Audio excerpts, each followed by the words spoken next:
Everybody respects it. I've never talked to none of my guys or any of the women that I know that are in the music industry or any other part of entertainment, and they're sleeping on Virginia. They not.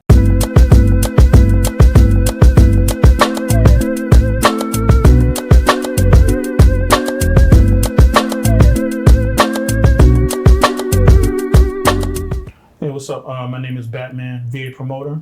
I'm the CEO and founder of Dark Knight ENT, which this year is celebrating proudly 20 years. I'm also the Hampton Roads organizer for the Chesapeake Climate Action Network. Tidewater Waves, we're going to do it again. Let's go. Yep. Again, welcome back.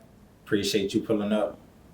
Every time. Yeah. So, Bruce Wayne in the flesh, Dark Knight himself. You know. Yeah. So, for the new viewers, you can get into, who you are a little more and, where you from. Yeah, man.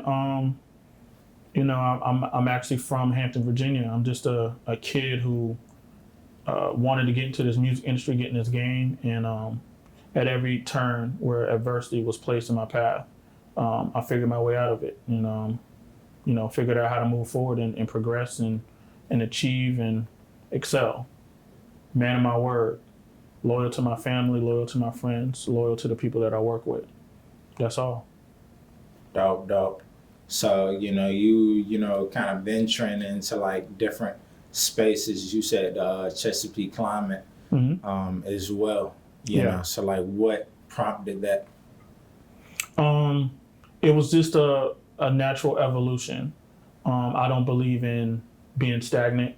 I think I had already done so much stuff with the Hip Hop Caucus. That's my fam too, and under their umbrella, they do so much with fighting for equity, fighting for rights, fighting against racism, but also fighting environmental issues and voting rights and all that kind of stuff.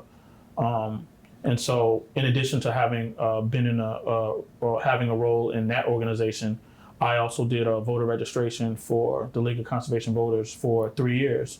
So helping convicted felons who have been released, helping them regain their right to vote, and then get on the path to register to vote so they could vote in upcoming elections and things like that.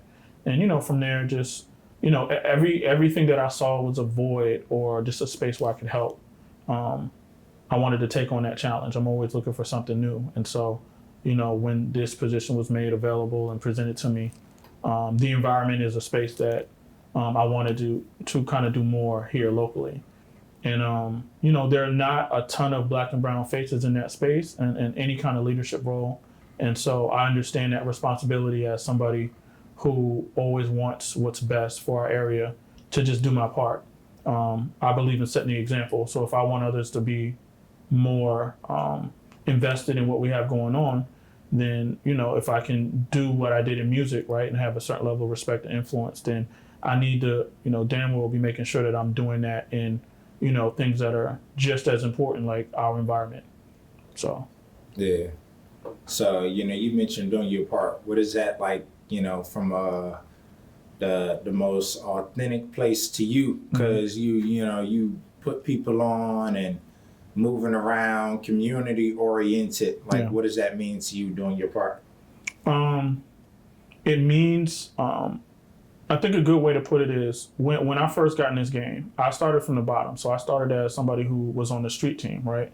I was on the Def Jam street team and the Atlantic street team. And so as I'm learning the game, who the players are, the different clubs, the radio stations, the promoters, the artists, the songwriters, producers, everything. I'm doing my best to master my thing, and then also seeing where there are cracks or where there are voids, where things can be improved. And I think I always said from the point where I thought I had a good grasp on everything, that when I got in a position to be able to influence things for the better, that I would.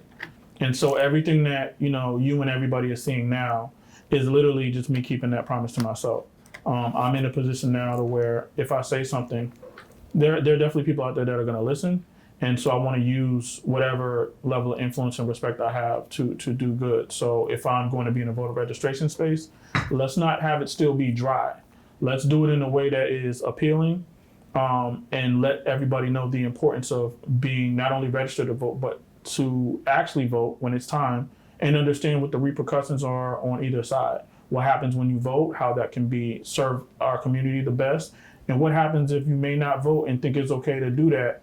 How if we're not getting our way, then that means somebody else may be getting their way. And so, it's really about just doing the best you can in whatever role or whatever thing you decide to do. Dope. So, we can't just, skate over the 20 years. So I want to say salute and congrats to you for being here 2 decades, man. That's nothing that, you can really just slide over. No. That's major. So. Yeah. First, I definitely want to make sure I shout out everybody who has ever been a member of Dark Knight ENT. And there's been a lot of people. There are probably people that y'all walk past every day that are what I call Dark Knight alumni. There was a space where I could say this now, that half of the Hot 91 roster were Dark Knight ENT at the same time. So you're talking about BB Desire, you're talking about J-Rod, you're talking about Samandy, you're talking about DJ Illmatic. And then you have the DJ Swabs and the Hollywoods and the Phoenixes. And there's a lot of guys that were around, guys and women that were around that played their part, whether it was delivering vinyl or, getting video of DJs playing records for major artists, indie artists. We've done so much. We work with so many major artists, like been on tours, like put together tours, created listening events and meet and greets and, set up radio interviews and itineraries and all that kind of stuff. And so it's been a wild ride. I think the good thing about Dark Knight is it was always my dream when I made the decision to create this company that above all else, we were providing opportunities where there were none for the people that we worked with. So it was always about helping others, right? Major artists, independent artists, but secretly, I think everybody who was a part of Dark Knight, I wanted to make sure that we're providing ways for them to get experience that they may not have gotten because, maybe at that time there weren't as many outlets to get the experience organically as if you lived in New York or Atlanta or Florida or Cali. So, we've been able to touch a lot of lives, help a lot of artists. Hopefully, we've done our best to, again, set the example. And, 20 years is like, just kind of wanting to celebrate, take a deep breath, reflect, but also understanding that we're as good as we've ever been. So, the work does not stop. Definitely. So, how have you seen the, I guess, balance between powers of, you working in the creative scene, but now you're kind of getting more into the politics and just seeing how, whether it's flooding, climate, other things that affect our region, like how can those kind of not coexist but come together? Intersect. Yeah. It's a good question because that's actually my personal goal now is to find the intersection between politics and music and arts. Find the intersection between environmental issues and music and arts. I'm always for the rest of my life trying to figure that out. And I do have the Hip Hop Caucus to thank for that. That was the first time I had seen it done in an organic way, and it was still cool. Like I said, didn't come off forced or overly produced. It was like, we're of the culture, but we also care about stuff. And I think when you're doing anything right, there should be important messaging, something actually getting done, as well as being entertained. And I don't think you have to compromise on either side for that to get done. That being said, a lot of the things on the environmental, but especially the political side, are very similar. When you're breaking an artist or trying to get an artist out here, it's the same as when a new candidate is running for office. It's branding, it's marketing, it's repetition, it's speaking to your possible constituents, i.e. your possible fans. It's pushing as long as you can, as strong as you can with quality and professionalism, which is the same thing as doing a campaign in the music world. A lot of similarities. I don't think everybody understands that, but because I float through both worlds, there are a lot of similarities between each. And so it's pretty cool to kind of see that the skill set, everything that I've learned is definitely transferable on both sides. So, Yeah. Dope. And especially with, something in the water coming up, I know it's a lot that, and I think just yesterday Mm-hmm. they approved the surf park at the beach, and that kind of went through its ups and downs. Mm-hmm. So, like how excited are you to see something in the water back in the area? Yeah, definitely shout out to Pharrell. Definitely shout out to the whole Something in the Water team. I'm glad that it was able to be figured out. I want to be clear that I understand why it wasn't here last year, and I completely sided with Pharrell and his family. So, however, that came to terms and was resolved behind closed doors. I'm glad that it's in a space to where he felt like it could be brought back. So as long as he feels good about it, then I feel good about it, and that's where I stand, because you're talking about somebody's like personal family, and I think family always comes first before anything else. Um, that being said, I'm so happy that it's back in the area. The energy always shifts when P and his team does something in the area, and so for Something in the Water to be coming back, I think is very timely. It gives the opportunity for a lot of creatives, a lot of artists to showcase what they got on this big, massive platform. This isn't a showcase. This is a festival, and I know the goal is for it to be respected globally. I think sometimes that may be not be in perspective to everybody, but we should be clear. I do believe that its purpose is for this festival to be respected on a global scale. And I think just having a balance between these globally known artists and the way that the programming is being done, and then also including making sure that the local presence is felt in a real way, because we have some of the best talent on the planet, is important. And so can't wait. It's a lot of surprises. It's things that I know involving friends of mine that are part of this that I can't say anything about. But I'm super happy about how this is gonna happen. So I'll just be happy to be there.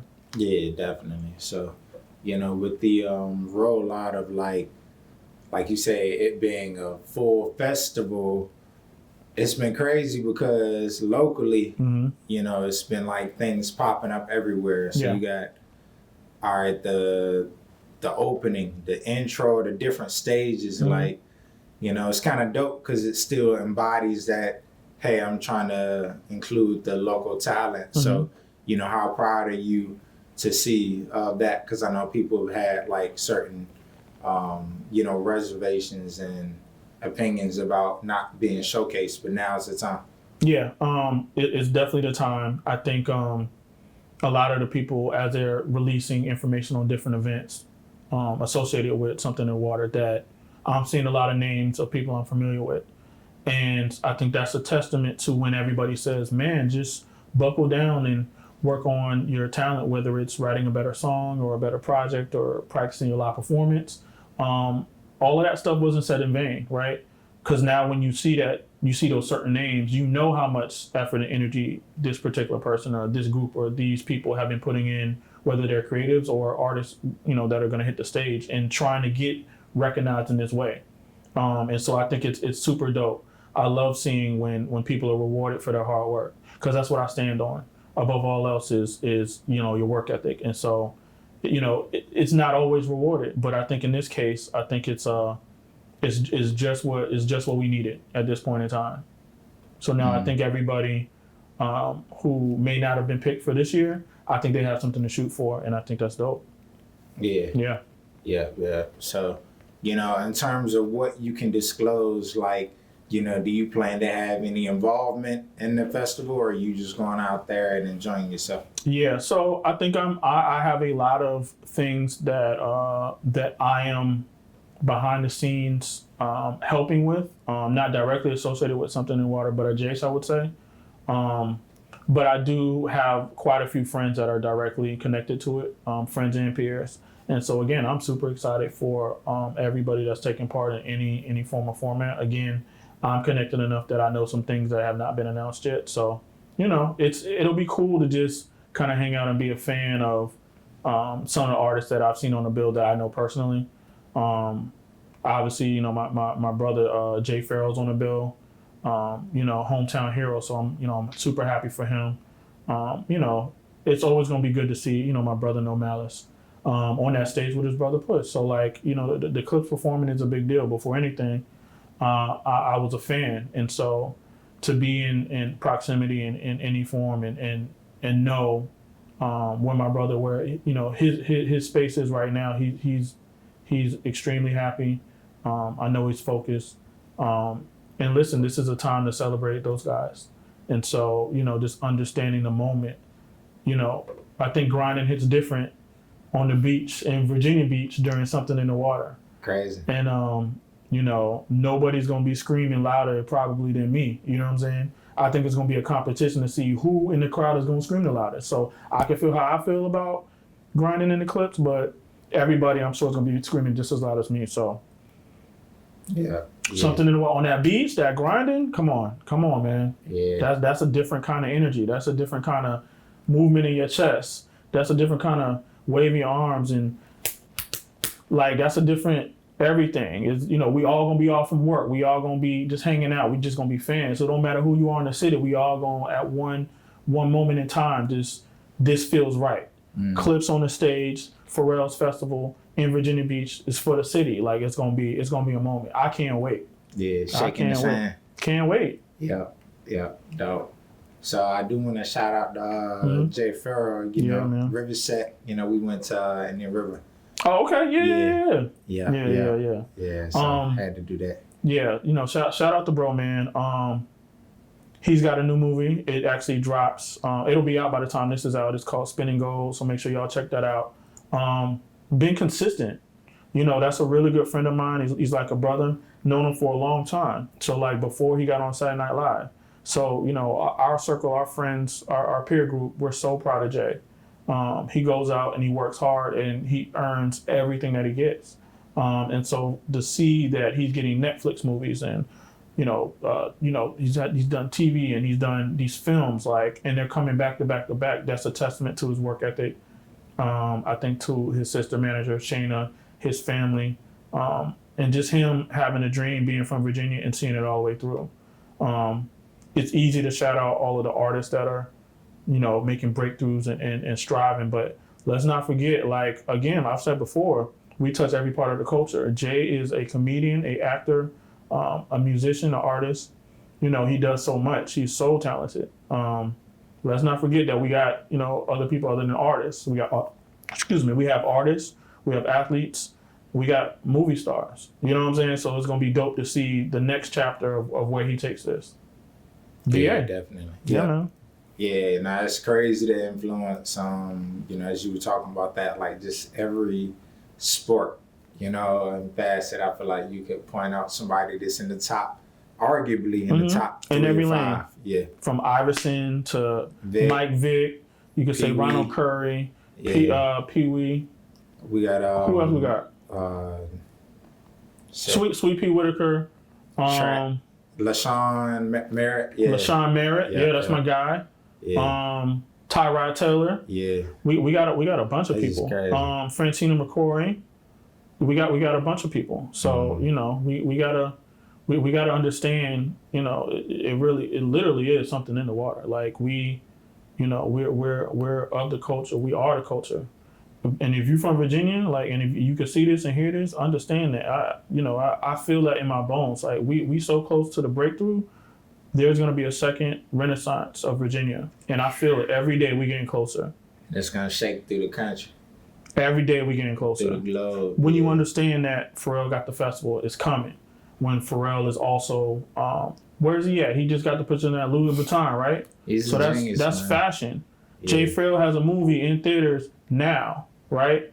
You got all of these athletes that are moving and shaking through the NBA and NFL. And then we've been in it, we've been doing it so long, we have OGs who are legends. So when Mike Vick and AI, we got OGs that are in the top 50 Hall of Fames and all of that. Mm-hmm. We doing it. Yeah. We doing it. All it's going to take is for us to get on this second run, and I think we're super close. Yeah. I could see the entire board. And that's not 757, that's Virginia. We're super close. Yeah. And it's We're super crazy, close. how fast time is moving because we're damn near halfway through 2023. Mm-hmm. Next thing you know, we staring at, halfway through the 2020s and looking at 2030. Mm-hmm. So And we're going to get there sooner than later. My guess, honestly, is I think in the next 3 years. Virginia's going to be in a completely different space. I think it would have cracked in so many different areas that, you know, people really are going to start, looking back and being like, man, fashion designers, where they at? They in Virginia? Okay, we got to go figure this out. We got to go lock some of them down. Songwriters are here. Okay, we need to make sure we set up shop or pull more of them out of here. Artists, okay, we got musicians, like athlete, like whatever the lane is, we got that. We got that. This is, and it's in our pores, man. It's in our DNA. It's never been about the talent here. Yeah. So, I'm gonna scream that for the rest of my life. And as I talk to my homies from other areas in the country, they understand. It ain't no secret. They understand. So, yeah. Yeah, everybody respect it. Everybody respects it. I never talk to none of my guys or any of the women that I know that are in the music industry or any other part of entertainment, and they're sleeping on Virginia. They not. You know what I'm saying? I think if you're talking about the general public, that's one thing, but those in the know completely understand what Virginia brings to the game in all these different levels. Yeah, for sure. It's not a secret. Yeah. That's why I stand confident in what I stand on. So when I'm telling independent artists who are not well-versed or well-traveled, I'm speaking from, I just talked to an A&R from wherever. I just talked to my guy that is at, this agency over here in LA or whatever. And they say Virginia with the utmost respect and reverence. And so I'm just trying to put that energy into artists who never done a show or a tour. When I'm telling you that you dope and you got it, just continue working and work into your breakthrough, work yourself into the momentum that'll give you your breakthrough. I mean that. I'm not talking, out of my butt. Like I'm saying, Like it's very possible. Like we've done some amazing things on different levels. And it's just about the persistence and how bad you really want it at the end of the day. That's all. Yeah, for sure. So also I do want to, tap into your knowledge of like the infrastructure. So we talked about like the climate, flooding, the scene, but with them putting $3 billion into that whole like HRBT expansion, and just they're moving the housing around the casino. Yeah. So how much do you pay attention to that and like combine it with the growth of the area? Yeah, I mean, it's in one way, it's absolutely good that you can see that there is noticeable investment in our infrastructure. It means that they see what the future can be, and certain people want to prepare for that. What I always want to be super cautious about is, as a lot of these decisions are being made, that they're not being made without our perspective, our input. We already saw, this in the past, 12, 18 months, as certain decisions were made, some of the clubs in downtown Norfolk were affected and impacted and closed, right? I'm not here to re-legislate anything, but it needs to be clear that when we're as influential as an area as we are, and we have independent artists and DJs and people who own businesses that provide opportunities through these different platforms, you start changing the makeup and the energy of the area when you remove these different, businesses from the scene. And so there needs to be accountability on both sides. If we're going to ask these businesses and clubs and lounges or whatever to do what they need to do on one side, as you're changing how the city looks, make sure that our voices are acknowledged, heard, and that real conversations are being had. Not, don't say that you're representing us and do everything in your power to destroy our arts and culture scene. We need that. Because if we don't have that, that would also lead to what we've seen, which is people that are super talented don't feel like they have enough opportunity, and then they end up leaving the area because they feel like they have to be somewhere else. Right. So there's a way to do this where everybody wins, where we have a safe, productive, forward progressing area without compromising our artistic and cultural progression. Yeah, definitely. Yeah. So, also I do want to tap back into a conversation we had, the first interview. It's kind of like art imitates life, life imitates art. So with Batman Dark Knight, I know we kind of got into that conversation with DC, and I'm a big Marvel fan. like, follow it crazy. So, how much do you kind of pull from those type of influences and try to add to your life, like whether it's movies or other, projects? Yeah, I mean that's really interesting. I think you may be the only person who's ever actually asked me that. That's a really good question. A big reason that I even called myself Batman to even start off with was I just believed in this fictional character, right? The ideals that he was created with, right? To, no matter what's happening, whatever, again, the adversity, we're gonna figure out a way to overcome whatever it is. We're gonna stand on being a man of integrity, not giving up, perseverance, doing the right thing even when nobody's looking. When you think about even some of those traits that I just said, some of that is missing now. We're all moving and interacting with people every day that will tell you, I'm gonna do this, I got you, I promise you, and break their word for nothing. I do my best to stand on my word. And I think, I only want to be around people who reciprocate that same energy. It's important. The last thing that you need to be thinking about as you're trying to move through your day and be productive and positive is how somebody else is moving in, next to your movement.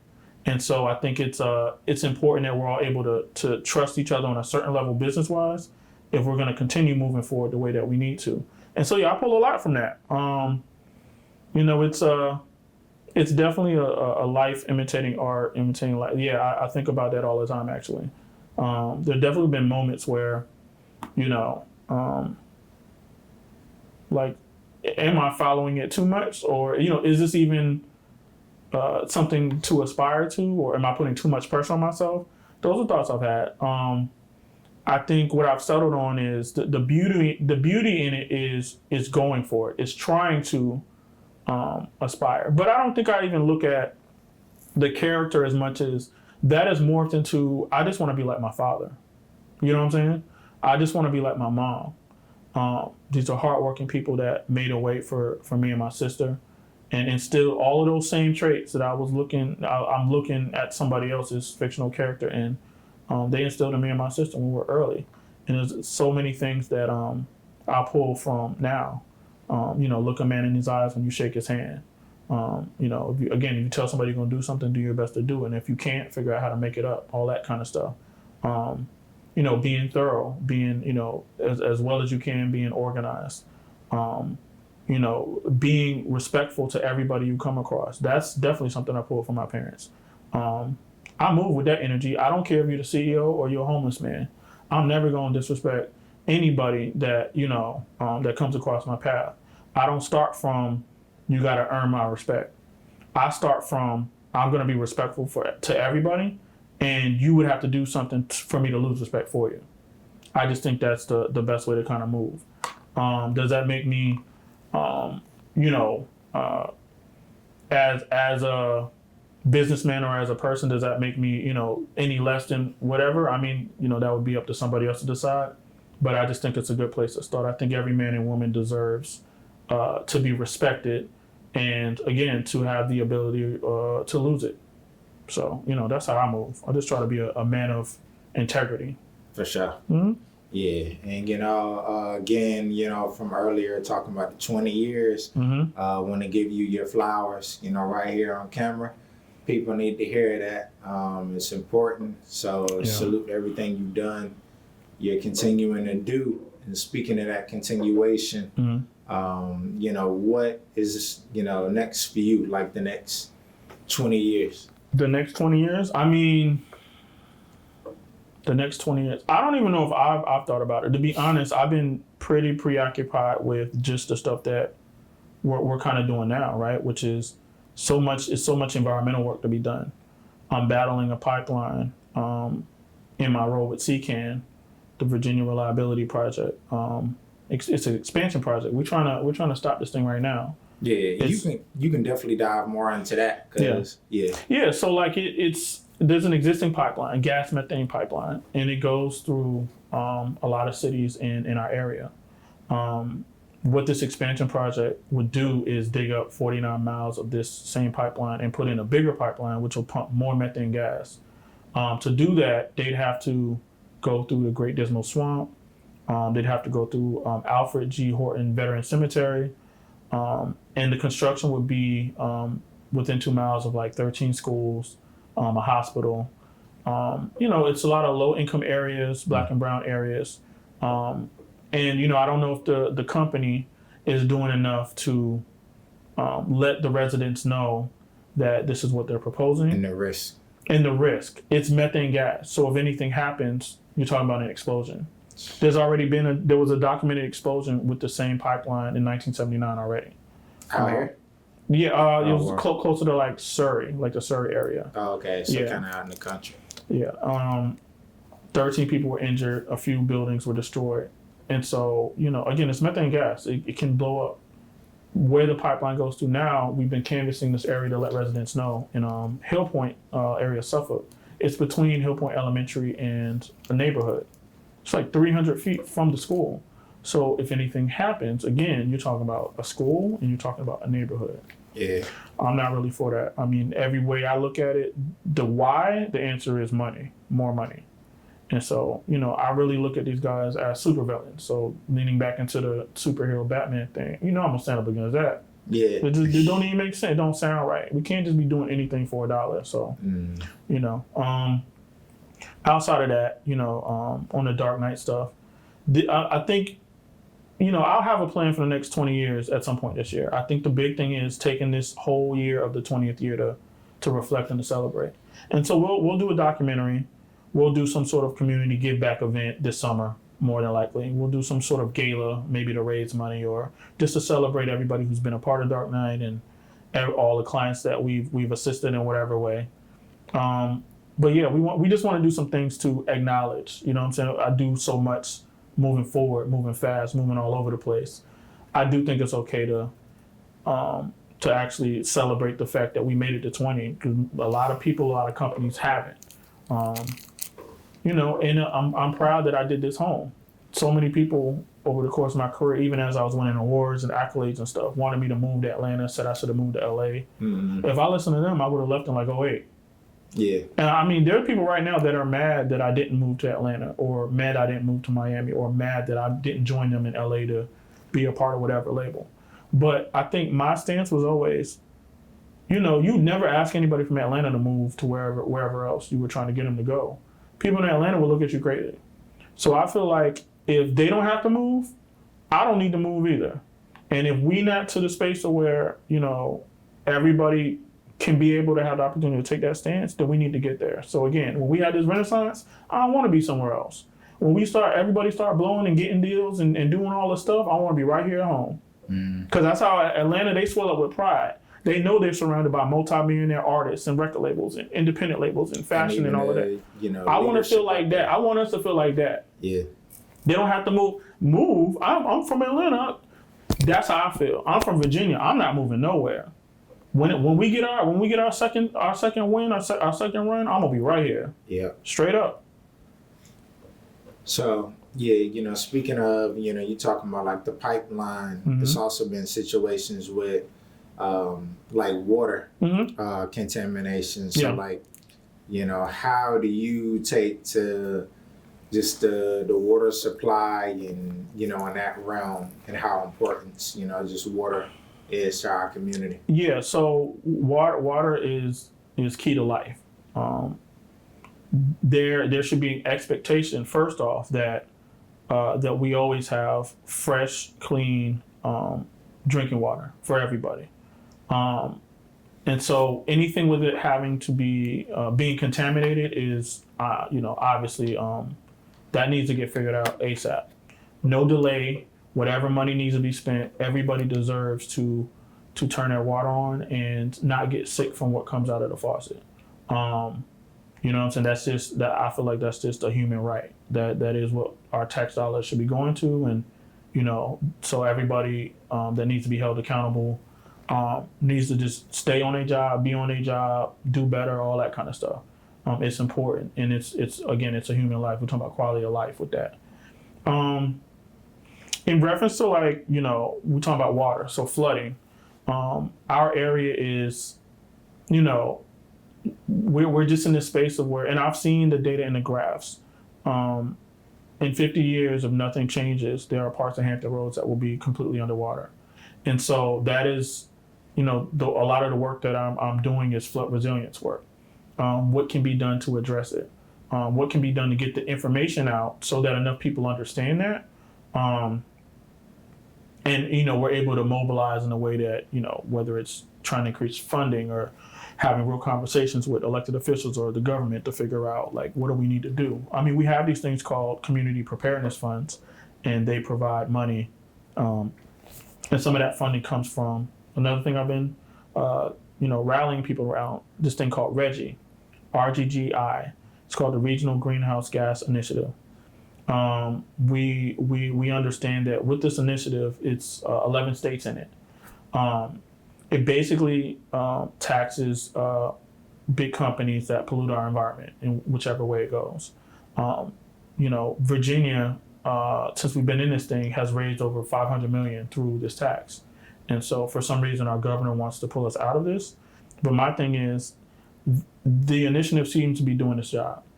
If it's raised over $500 million, then some of that funding gets filtered back down to Hampton Roads so we can improve flood resilience and that kind of thing through programming and just infrastructure and all of that. Then we need to stay in Reggie. And so there was just a open comment period that closes actually today, Friday the 31st of March. So me and as part of CCAN and the Sierra Club, we partnered to canvass small businesses that are often impacted by flooding, meaning that when it floods, they lose out on money because they have to close. Even the people who patronize their businesses are not able to spend money because maybe they lose money because they lose hours because they can't get to their job and that kind of stuff.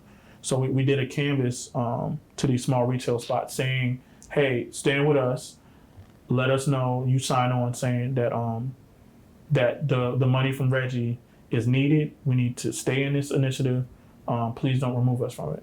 And so, we were able to get quite a few small businesses to sign on, and we turned in that comment yesterday. And so hopefully the things that we're doing lead to, better legislation, lead to just forward progression all the way around. But, there are definitely days where it feels like, as you can imagine, all the different kinds of phone calls. I'm getting phone calls from elected officials, from artists, from record labels and A&Rs and community leaders and all of that kind of stuff. Like, if you just saw my call log, you could pick a day, it don't matter.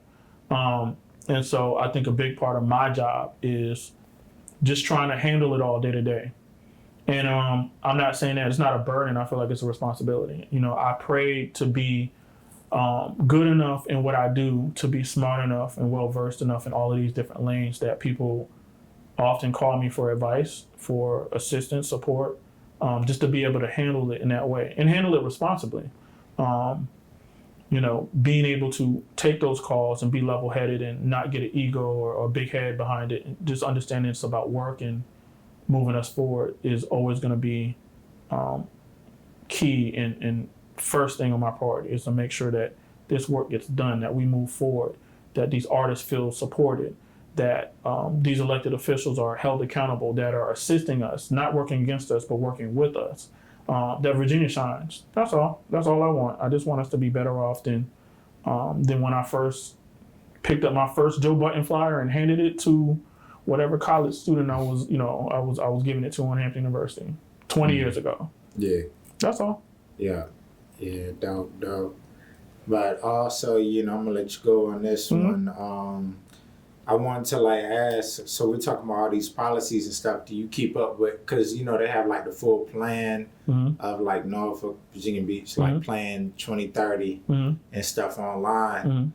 So do you follow that? And I've been trying to get better at because I know it's out there, but telling people about it. Yeah. And so I'm assuming that you're speaking to the redevelopment plans that are happening around downtown Norfolk and right outside of downtown Norfolk. Yeah. Yeah, I mean, I follow it as best I can. It's a 300-page PDF. I think my stance on it is, I do think it's a little weird, and I'm gonna be honest. I think it's a little weird that in some of these, housing projects that they're getting rid of people and relocating and all of that, could have used another supermarket, right? You have these things called food deserts. That's when an entire neighborhood, an entire area has to travel outside of their area to get fresh fruits and vegetables and all that kind of stuff.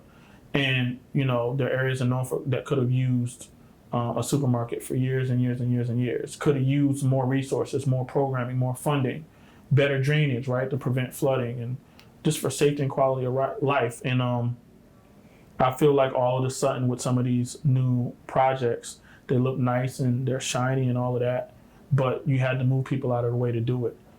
These nice, coffee shops and all of these little things are starting to pop up as you're moving people out simultaneously. And so I do wonder about that. I am concerned about that. Like People going out and coming in. gentrification, like what does this look like? How does it feel?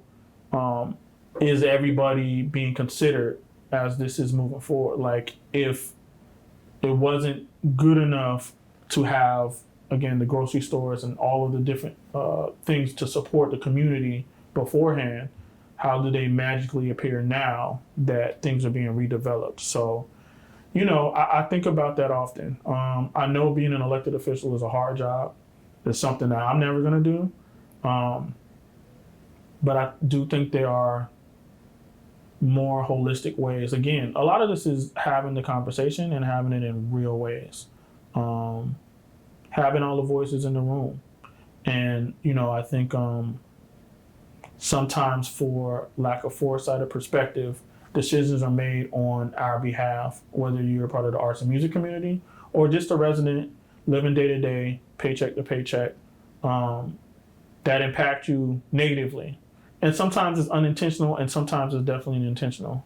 I think everybody needs to be aware of that though, the intention behind things.